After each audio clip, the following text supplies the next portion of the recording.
Will ended the call, then took a deep breath before walking up to Wilbur slowly and bowing deeply to him. "I'm so sorry, Mr. Pan. I was foolish enough to offend you. Please, punish me as you see fit." Will's gesture left everyone in shock. Sammy, Steve, and all the men in the room had their jaws hit the ground. Even Nancy was shocked. She did not know what had just happened. Why did Will's attitude make a complete reversal in the blink of an eye? Wilbur was the only one who knew what happened because of his heightened senses. He heard every single word in the conversation between Will and his father. Wilbur saw that and frowned. "I won't give you a hard time since you did apologize. I'll forgive you." "Thank you, sir. Give me a second. My father will be right here to apologize to you personally," Will said carefully. Those words shocked everyone once again. They could not understand what could have possibly happened for someone like Will to suddenly be so respectful of this young man. What was going to become of the Torrent clan's pride with how Will was acting? There were other people around too. It was like a slap in the face to the clan. However, Will knew that someone who was capable of holding down the three clans was far more terrifying than any of the men in the room could understand. At a time like this, the best thing that could happen was to hope for Wilbur's forgiveness to avoid bringing tragedy to the Torrent clan. His pride was out of the question. Steve was no fool, so he shut up at once upon noting the look on Will's face. However, Sammy did not get it at all, and was starting to feel like Will was a bit of a loser. "Say, Mr. Torrent, what's up with the Torrent clan, huh? You're so scared of everything. How are we supposed to even work together?"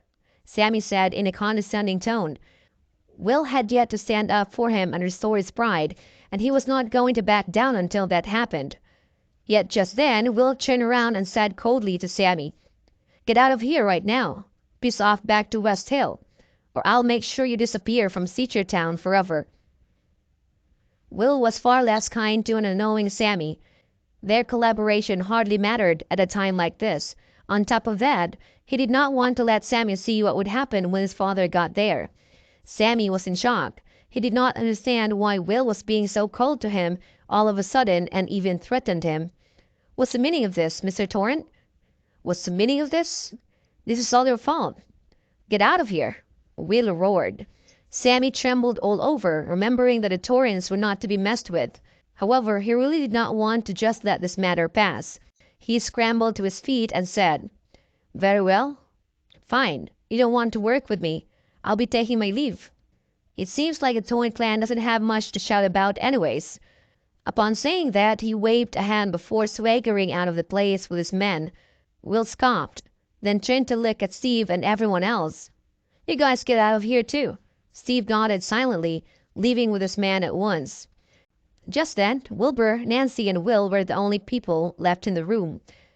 Will scrambled to open a bottle of whiskey, pouring Wilbur a glass and passing it to him respectfully as he said, "Please have a drink, Mr. Penn." Just then, Nancy was completely dumbfounded. She had no idea what had just happened. She was worried to death about Wilbur, only to find the tables turned in his favor the next moment. What did he do for Will to treat him with such respect? Just as she was wondering to herself, the door of the room opened to reveal Gerard entering in a panic.